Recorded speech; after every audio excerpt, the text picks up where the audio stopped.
Not a sign of the harbor patrol, Captain. Everything worked just like the old days. All right. As soon as you get them off your hands, bring the girl back to me. I should have figured that was the angle. She paid cash on the barrelhead to have her grandparents smuggled into this country, Mr. Grimes. But it's time she learned that keeping them here was not included in that bargain.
Help me lay a course to Mr. Matt Rockford. You're looking for his range, just follow the road here. It'll take you right to his house. Where can I hire a rig to take me there? Shuckins, ain't no use in that. Mr. Rockford would be happy to take you himself. Only he's going to be in town about 2 o'clock. He's having a big jaw fest with the Railroad Commission over to his office. 4 bells, you say, huh? Oh, appears I dropped anchor just in time. I understand I can rent quarters above the Oklahoma Saloon. Well, I don't know nothing about no quarters, but if a room's what you're looking for, I reckon Jed Bain fix you up. Hey, Al. Yeah? For a fella that talks so much like a seafaring man, he sure ain't much on navigation, is he? How's that? Must be nigh on 1,000 miles, the nearest ocean. It all adds up to this, gentlemen. The St. Louis, Oklahoma, and Western Railroad have approved Mr. Harris's plan for the Cimarron City spur. They'll tie it into the main line. Provided, of course, we can build it in 90 days. You mean to say you let them set a deadline for spending our own money? You sure got out slickered that time, Matt. Mr. Rockford had no choice. The committee from Elk River was standing by to take the deal if he didn't. As it was, it took all of Mr. Harris's influence to get them to accept my word that we'd raise the additional $80,000 for the construction. $80,000? After the way folks in this town have scrimped and scraped to buy stock in the spur line already? It's not as hopeless as it sounds, Silas. Matt has agreed to put up 2/3 of the money himself if my bank will loan $2,000 apiece to the 10 leading businessmen in town. I've already arranged with the other 9. Well, you can just forget about me. Now, hold on a minute, Silas. You got to remember, Elk River is only 35 miles from here. If they get that spur before we do, their merchants will save enough on freight costs to undersell you 2 bits on the dollar. But that ain't fair. I'll go bankrupt, and so will every other merchant in town.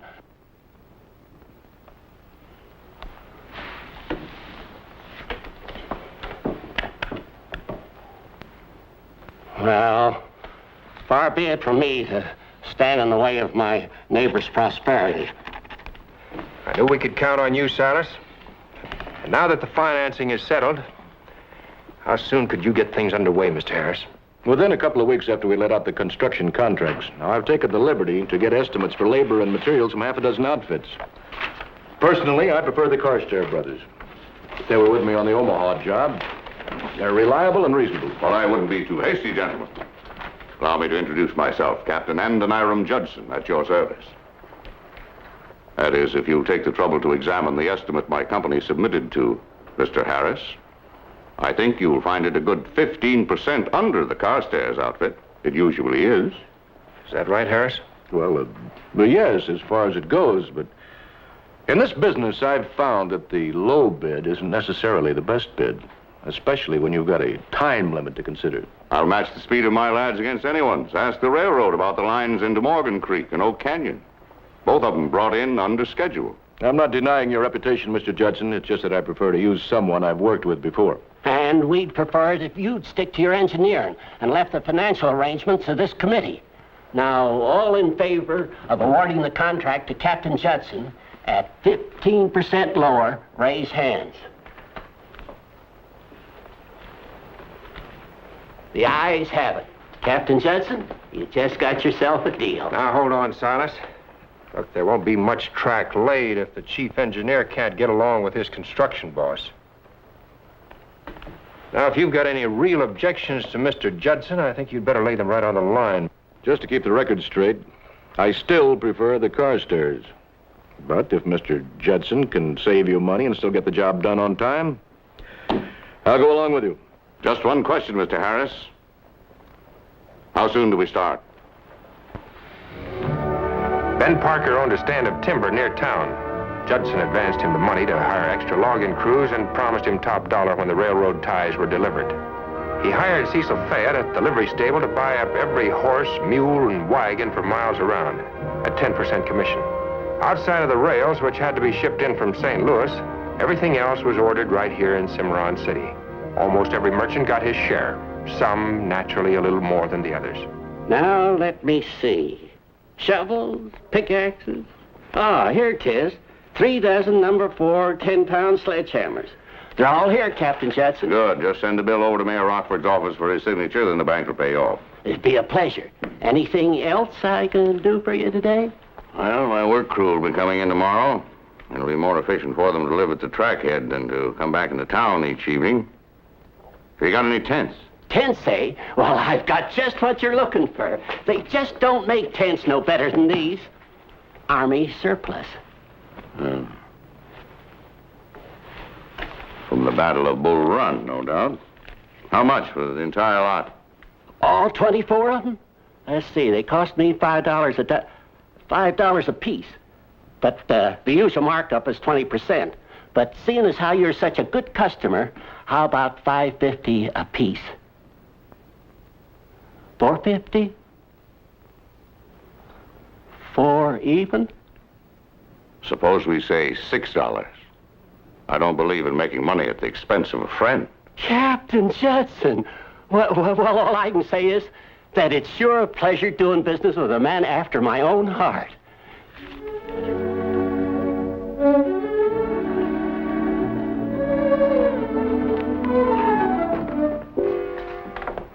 Morning, Matt. Morning, Lane. All set to drive the first spike? Yeah, about as set as I'll ever be. Well, for a man with over $40,000 invested in that spur, you don't seem very happy. Anything wrong? Well, nothing I can put my finger on. Just going over these bills of Judson's. He sure isn't one to haggle over prices. Well, what difference does it make? He took the job for a set figure. Won't cost us any more no matter how much he spends. Yeah, that's what I mean. He didn't come all the way from San Francisco to lose money on this job. Excuse me for busting in here like this, Mr. Rock, but Mr. Harris said I should fetch you right away. Did you say why? Well, he didn't have to. I seen him with my own eyes. We really in the railroad business now. Mr. Judson's work crew just blew into town.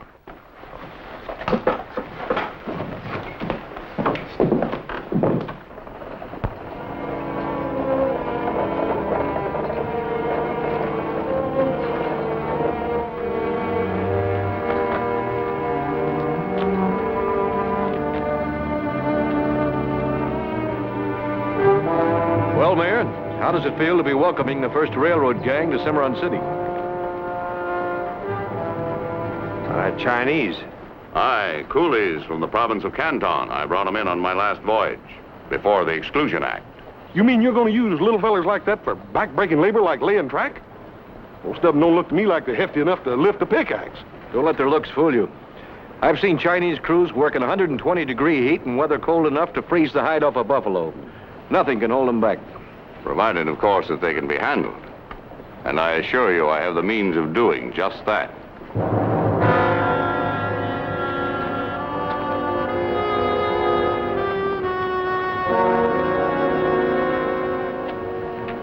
Gentlemen, my wife. How do you do, Mrs. Judson? My pleasure, ma'am. Hope you enjoy your stay in Cimarron City, Mr. Judson. You must excuse my wife. She doesn't understand English yet. We speak Mandarin, a tongue I mastered in my China trade. Mandarin? Is that what all them little fellers talk? No, Tiny, they're from the south of China. The Mandarin tongue sounds as strange to them as English. Fortunately, Mrs. Judson can translate my orders into Cantonese for the coolies. In other words, none of them speak English either. Well, I doubt very much if they'll be called upon to make many speeches, Mr. Rockford. Now, if you'll excuse us, I'd like to get Mrs. Judson settled in our room. This way, my dear.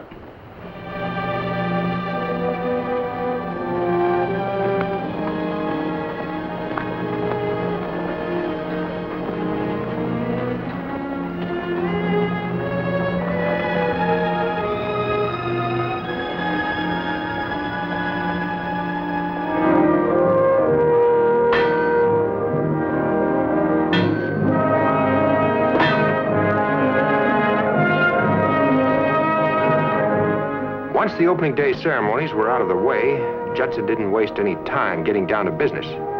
Now, to meet the contract deadline, his crew had to lay an average of 2 miles of track a week, rain or shine. Now, without a supply train or the usual heavy equipment, that wouldn't be easy. But at the end of the first week, he was right on schedule, 2 miles out of Cimarron City. Most of the local investors began to breathe a little easier, but somehow, I had the feeling things weren't running as smoothly for Judson as he pretended. They've had almost 15 minutes. No use spoiling them.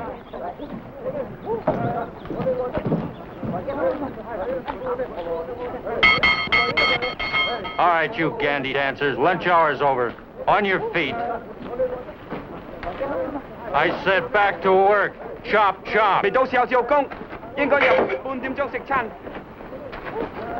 未到時候做工。 I got no time. You heathen coolie. I'll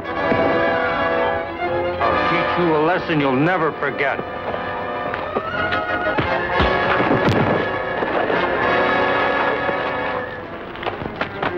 Won't need this.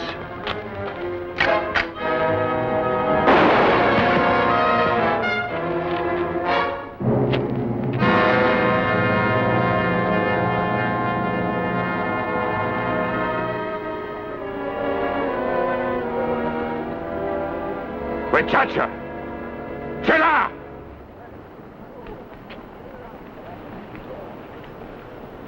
What happened, Grimes? That coolie was giving me a bad time, refusing to work, stirring up the others. I was just trying to set him straight.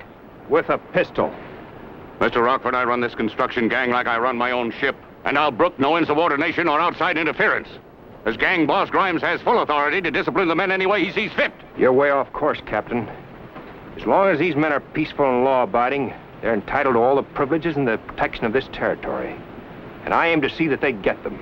And what about your railroad spur, Mr. Mayor? Will you get that, too, by the deadline? There's a considerable sum tied up in this job.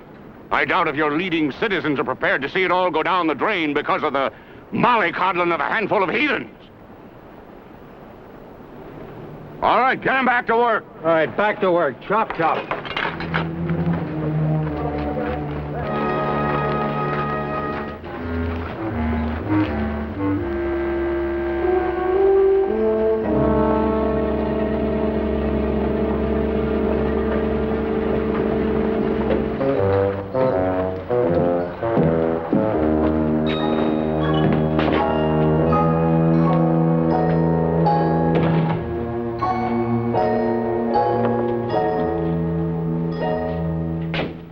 Mr. Perry. What you getting so all dolled up about? Just want to make our Chinese friends feel at home. This is their first payday, you know. Oh, yeah, I should have guessed that. Come sundown, those workmen should be pouring into town thicker than bees on a honeycomb. Excuse me, Tiny. No sense bothering them making change. Probably can't count anyway.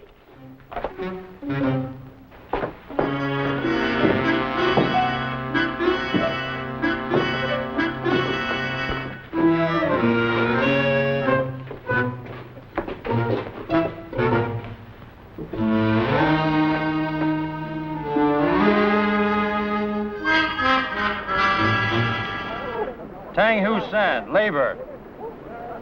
Wages due $25, less a buck a day for grub and 8 more for the tent, which leaves it an even $2.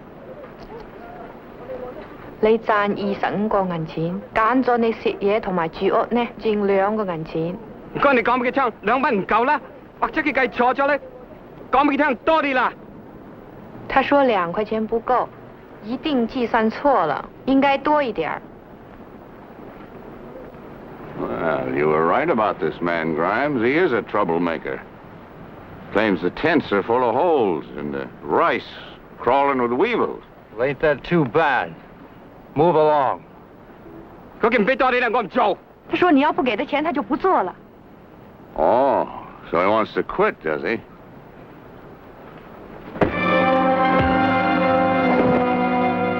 Nobody walks out on this job. You all understand that?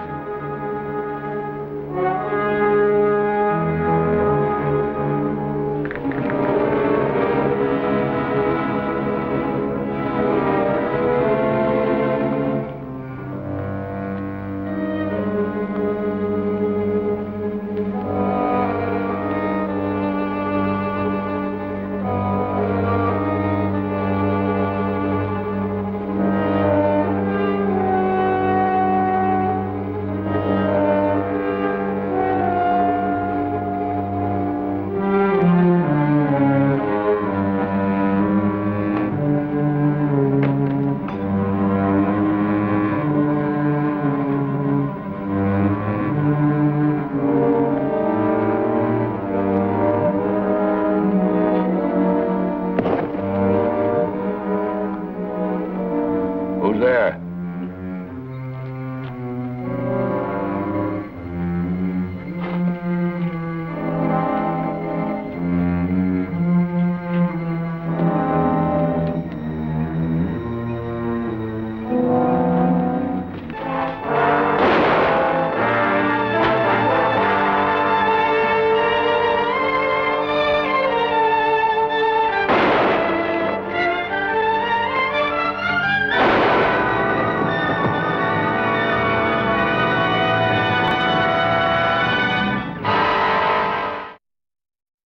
Stories you hear about railroad men, this is just about the quietest payday I ever did see.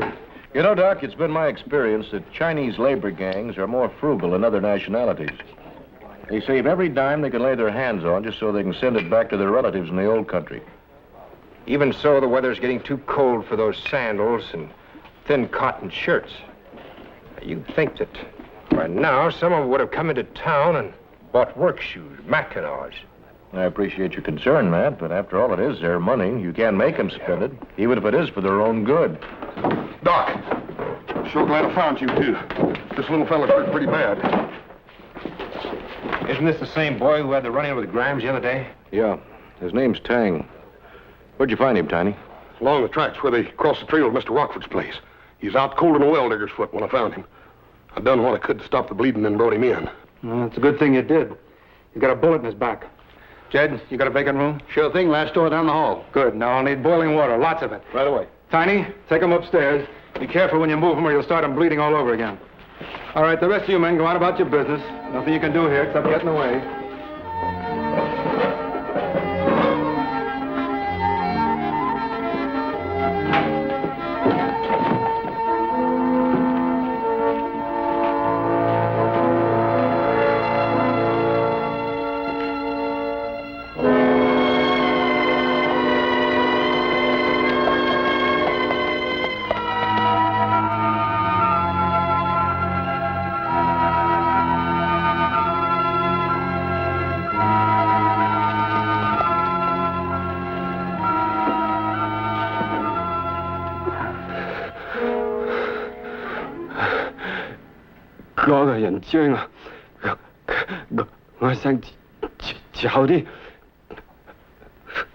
One of you fellows give me a hand with this shirt.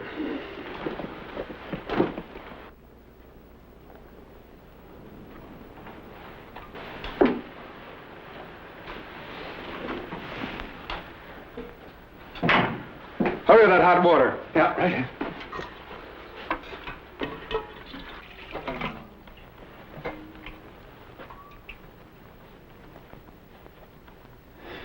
That bullet's got to come out, now. This is liable to be pretty messy. Do you want me to take Mrs. Judson out? No, I want to hear in case he comes to again. Matt, no need for the rest of them hanging around. I'll be waiting downstairs in case there's any more lifting to do, Doc. Poor little feller. Bet that slug weighs dang near as much as he does.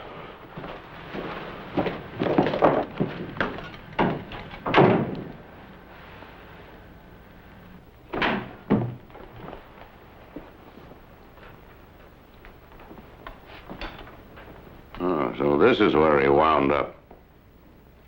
How bad's he hurt? Bad enough. Still, if he hasn't lost too much blood, he's got a 50-50 chance.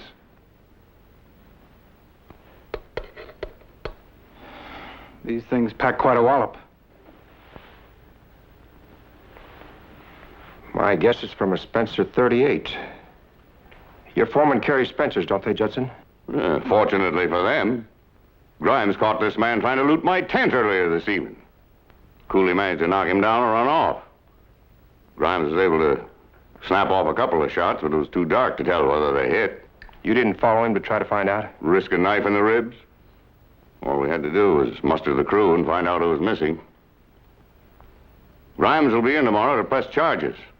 Until then, I want this man behind bars. How about that, Doc? Is it safe to move him yet? Not unless you want him to bleed to death. He'll have to stay here for a couple of days at least. And by the way, it wouldn't hurt to have someone standing by who spoke the language in case of an emergency. Mrs. Judson here would do nicely. Well, don't you think that's asking a lot, Doctor?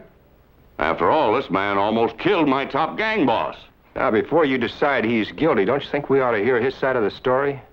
You mean you take the word of a lying coolie against my foreman? A jury might, considering they've tangled with each other before. And Tang is the one with the bullet in the back. All right, have it your own way, Rockford. Mrs. Judson has my permission to do whatever she can for the boy until he's well enough to talk. 在这里帮忙. 好吧，我在这儿帮忙。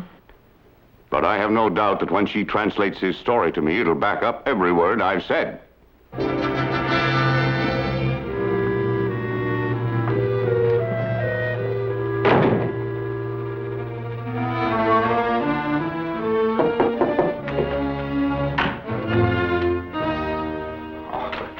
On the job early this morning, Mr. Judson?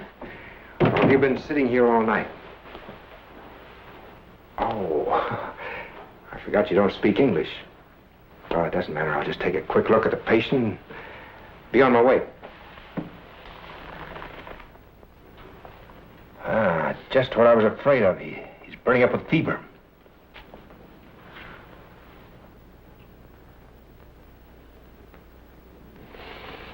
Sorry I had to do it that way, Mr. Judson. But after the way you followed the doctor's instructions last night, I kind of figured you knew a lot more English than you let on. Now, just why is it you're trying to keep it a secret? Because it was my husband's wish. Even now, if he knew. I won't let on if that's what you wish. That boy, did he say what really happened last night? He awoke for a few minutes before dawn, and he swears he was not trying to steal anything. And you believe him? Then who is lying? Grimes or your husband? Please, Mr. Rockford, I cannot say any more. I'm afraid you'll have to in court. If either of them file charges against him. If I'm forced to speak, I will say what my husband wishes. Even if it means that Tang goes to prison? I will say what my husband wishes.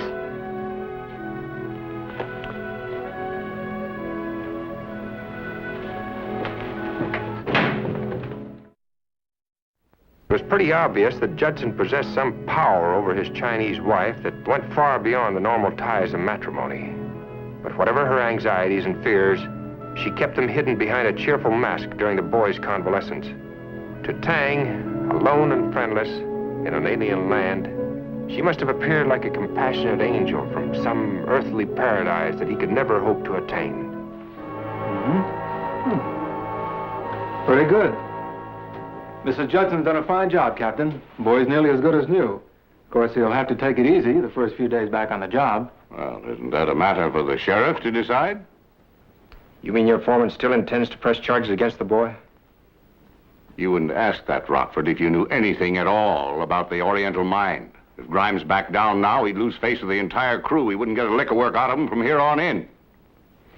Well, now, since you put it that way, I guess I'd better find Lane Temple and have him locked up. Isn't there anything else you can do, Matt? Doc, this is no time for sentiment. All we can do is see that the boy has a chance to tell his story at the trial. Well, that won't be any trouble. He can talk his fool head off. Mrs. Judson will pass it on to me to turn into English. It's not quite that simple, Judson. You'll be a witness for the prosecution. Now, the judge would never accept your translation of any statement that Tang might make through your wife. But hang it all, Matt, how else is he going to have his say? Well, now, we could wire the Bureau of Immigration to send us an interpreter. They could get the story, then go out the railhead and check it out through the other Chinese. And just how much track do you think I'll get laid while he listens to their lies and fills their head with wild ideas? I've got a $5,000 bonus riding on that construction deadline. I don't intend to give it up for one thieving coolie. He's probably learned his lesson by now anyway. But you just said if Grimes dropped the charges, he'd have trouble handling the men. That's his problem. If he can't lick it, I'll find somebody who can. Well, since the boy's well enough to go back to work, I presume you have no further need for Mrs. Judson. So if you'll excuse us, we'll get back to the railhead. Ciao, till night. 一齊嚟啦。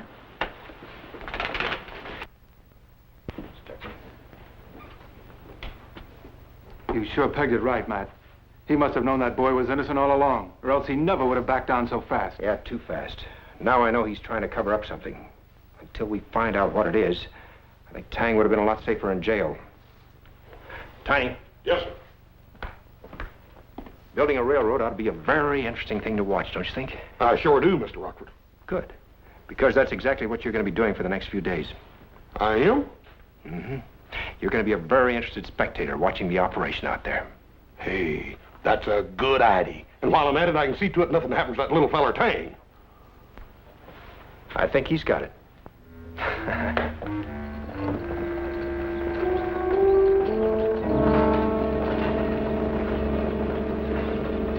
Morning. Nice day, ain't it?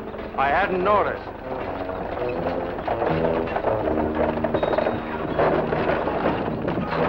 Drop these off as usual, Grimes. There ought to be enough here to get you through the gorge. Right. Ain't that one of Rockford's hands spying on us? I don't know. You want to go run him off? Well, if the boss ain't got no objections, it's all right with me.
Here, let me in there. Let me in there. Let me in there.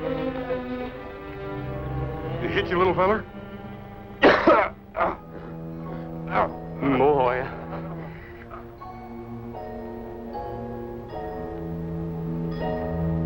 It's a funny thing to me, and every time something happens around here, it always happens to you.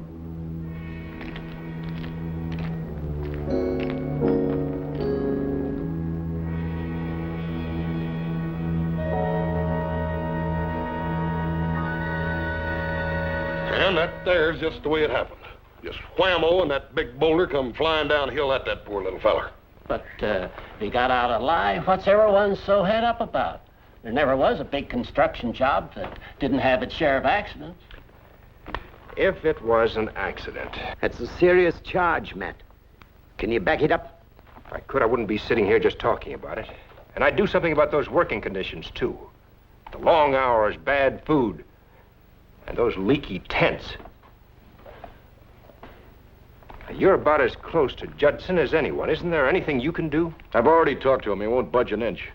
Things would have been a lot different if you'd taken my advice and signed with the Carstairs. The fact remains we hired Judson to do the job, and it's not up to us to tell him how to do it. Unless, of course, we can find some actual evidence of his breaking the law. Maybe we'll have to catch him doing just that. I'm sorry, Mr. Rockford. You should not have come here. I can do nothing for the men. But they're your own people. Doesn't it mean anything to see them treated worse than animals? I renounced my people when I married Captain Judson. I can't believe that. Not all of them. I don't understand. Mrs. Judson, has it ever occurred to you that the reason your husband has been so hard on the men might be because of your relationship with Tang? Tan and I are friends. Even to hope for anything more is... But my husband knows I will never do anything to bring dishonor to his name. Does he? What about those rocks that almost killed Tang this morning? That was an accident. I swear it.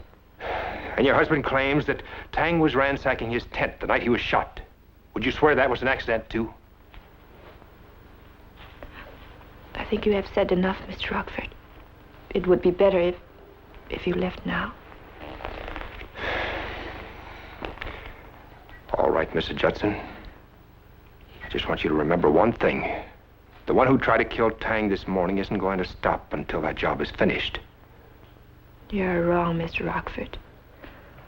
After tomorrow, I promise, Tang will have nothing to fear from anyone.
You are drunk again. Your concern touches me, Mrs. Judson. Such a welcome change after only 4 months of wedded bliss.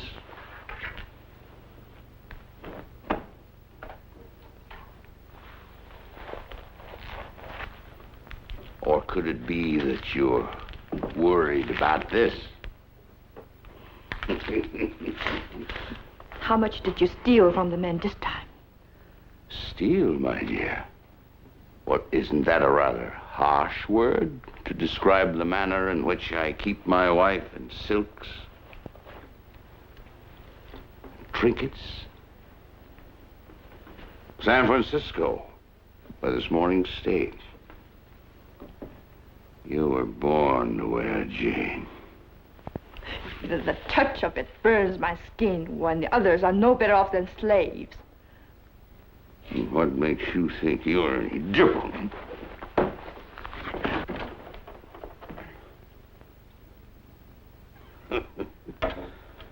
So that's how it is, huh?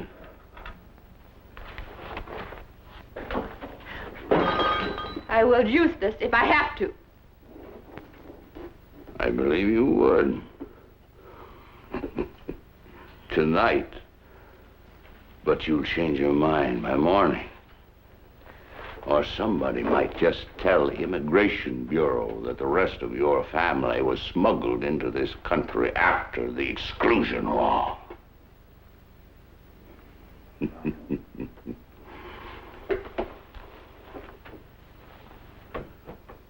And it's such a long voyage back to China.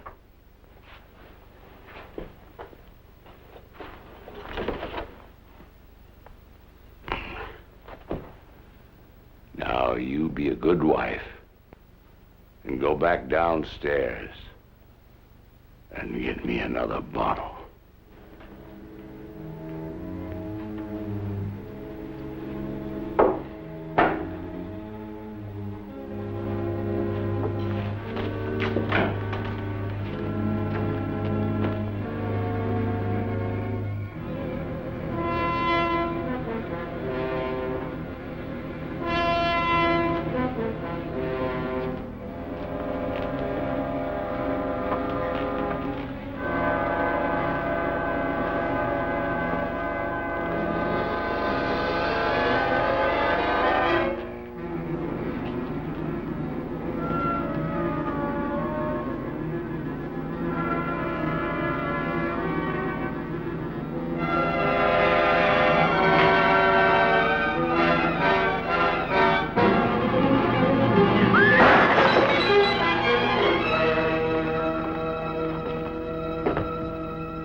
You were still alive when you left.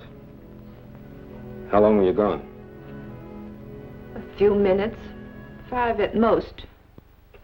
During that time, Tang admits that he was at that window. But only a few seconds before I returned. He said my husband was already dead by then. In that case, why didn't he call for help instead of running? He was frightened, confused. He knew he would be blamed. Especially if somebody found these on him.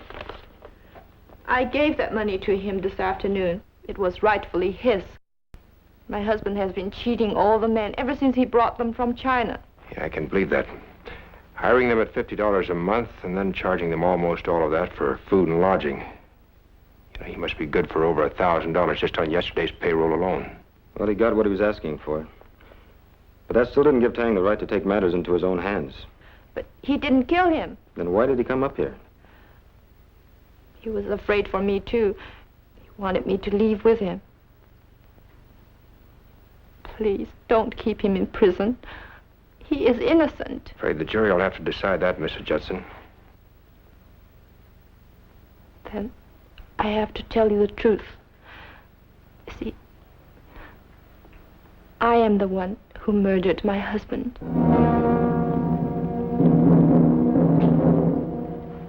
It's got to be in here somewhere, Matt. Let's see now. From the Association of Western Railroads. Yep, that's it. Only, ain't you a little late in checking up on Judson's history now? He was still alive when I asked him to send this to me. Well, anyway, the Sentinel can always use it in the obituary. Be a waste of space. Folks ain't interested in what construction jobs he's had in the last 3 years. They just want to see that self-made widow of his get what she deserves. Yes, so do I, Bert. And it's beginning to look like she will. Morning, Wayne. Well, howdy, Matt. What can I do for you? I'll just drop by to see how your prisoners were getting along.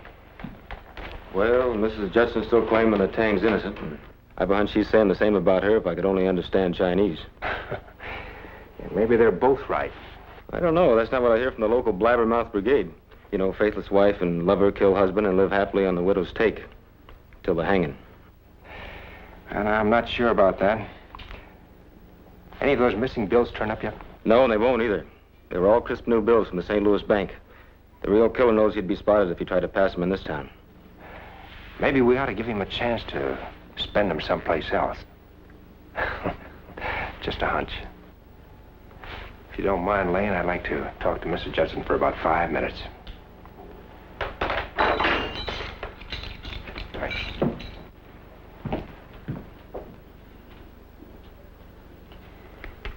It is addressed to old Chan. He will read it to the others. Good. Tiny ought to make it to the track end by noon. And we'll just sit back and let human nature take its course.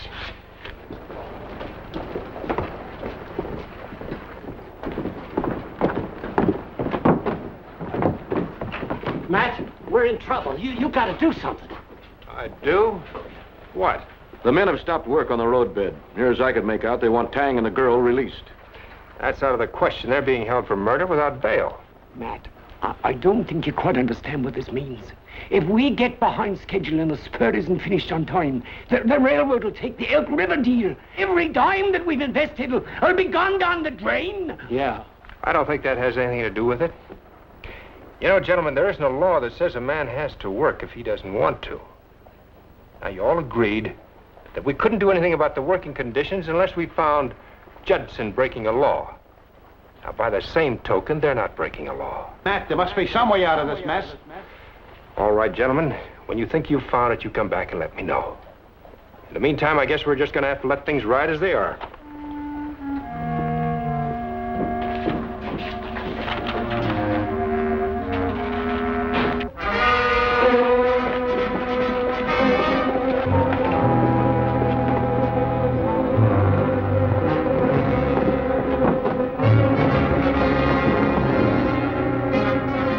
Sorry, Silas. At the Cattlemen's Association meeting last night, we decided to have the fall roundup a little earlier this year. So we won't be able to spare any of those ranch hands to work on the railroad spur now.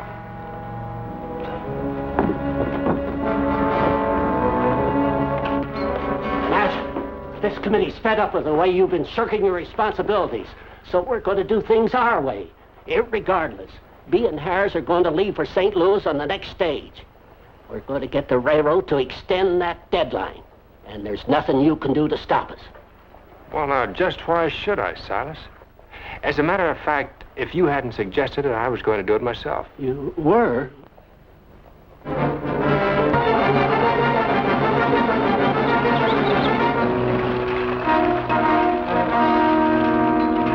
What places are we stopping out here for? There are a couple of fellas riding this way. Maybe it's a holdup. Hiya, fellas. Hi, Matt. Hi, Silas. Thanks, Tiny. Don't mention it, Mr. Rock. You have a nice trip now, you hear? Trip? Where are you going, Matt? With you, Silas. All right, Al. Looks like you had a pretty sudden change of mind. Yeah, you might say that.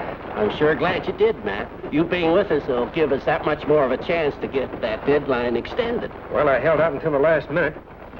I helped Lane on a new lead he got on the Judson murder. Oh? I thought he already had an open and shut case against Tang and the girl. Well, except for one thing. What happened to the rest of that stolen money? That's easy. They got it stashed away somewhere so they can come back and dig it up. If the jury turns out to be as gullible as you are. Well, what if they're innocent, Silas? Suppose the real killer is someone the town would never suspect. Like one of us.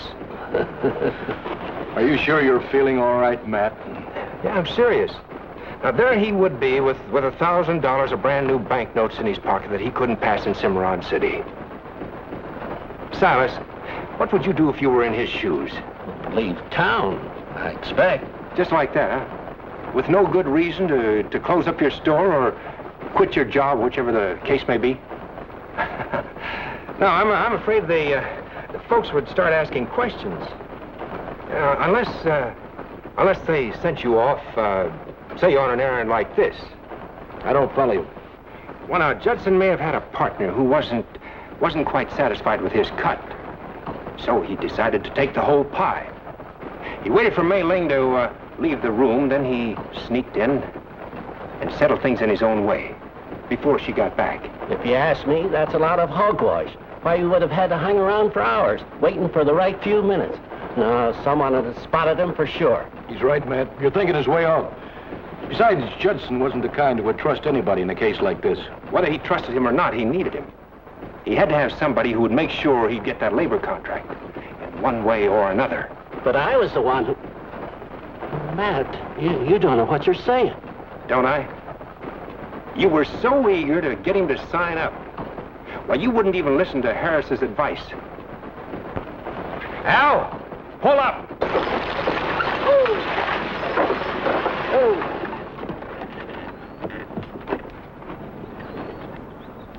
All right, Silas. As far as we go. But Judson's bid was 15% cheaper. I was only trying to protect my friend's investment. I know. Come on, outside. Oh, wait a minute, Matt. You sure you know what you're doing? He might be the tightest skinflint in the world, but he certainly hasn't got guts enough for murder. Matt, you've got to believe me. I'm innocent. Why, I never even saw Judson before that day in your office. I know that, Silas, but you can't blame me for being suspicious. After all, Harris claimed the same thing. But according to the Railroad Association, Judson was Harris's labor contractor on the Omaha line. What? What? But I always thought you were against it. Once I got this telegram, everything sort of fell into place. Now, he knew that Judson would get the contract because he saw to it that his bid was the lowest. But if Harris is in on the deal, then he killed him. Yeah, that's right. But I didn't want to make any accusations until I could prove it. What makes you think you can prove it now? Because you've got the money on you. You were too smart to carry it in Cimarron City. But I knew you wouldn't leave town without it. Silas, would you like to get it? I think it might be in his wallet. Oh, it'd be a pleasure.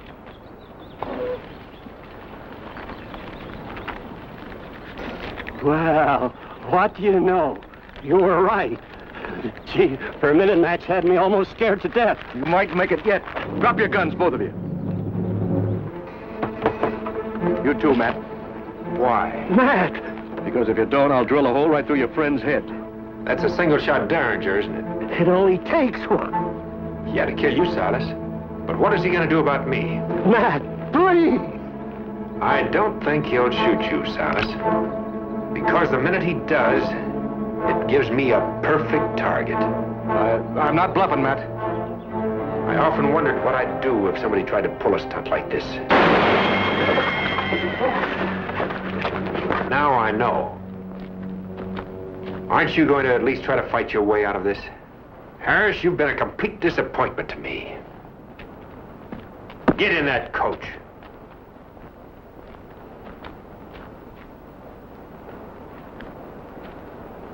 Silas? Silas? Silas? I'm his man. Yeah, I know you're innocent. I didn't do anything.